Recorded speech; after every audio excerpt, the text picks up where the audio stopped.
ఏమీ చేయలేమనుకుంటే కనుక ఏది మన వల్ల సాధ్యమైతే కాదండి. చెయ్యగలము అనుకుంటే కనుక తప్పకుండా అవుతుంది అనమాట. ఇదే కాదండి, ఏ పనిలో అయినా కూడా నేను ముందుంటానమాట. సో నాకు వచ్చు, నేను ట్రై చేస్తా అనుకుంటే కనుక ప్రతి ఒక్క పని అనేది ప్రతి ఒక్కరికి ఈజీగా అవుతుంది. కానీ భయపడకూడదు అనమాట. మెయిన్ భయం ఉంటే కనుక మనం ఏ పని కూడా చేయలేమండి.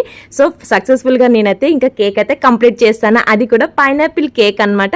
లాస్ట్ షార్ట్ వీడియోలో చూసారు కదండి, ఎగ్తోని నేనైతే బేస్ అయితే చేసి చూపించాను మైదాతోని.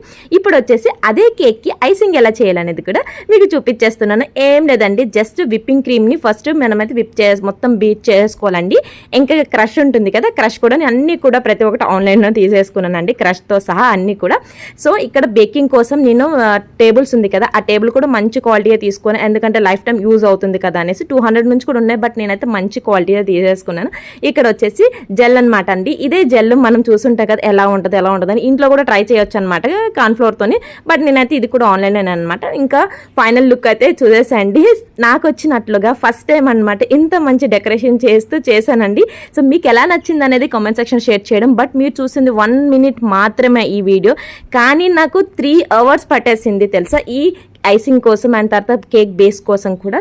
సో వీడియో నచ్చితే ప్లీజ్ షేర్ చేయండి, అలానే తప్పకుండా ట్రై చేయండి. ట్రై చేసాక ఎలా వచ్చింది అనేది చెప్పండి. అలానే బేకింగ్ కోసం ప్రతి ఒక్కటి ఇక్కడ ట్యాగ్ చేశాను, అలానే నన్ను అడ్రసెస్ కూడా ట్యాగ్ చేశాను, చెక్ చేయండి.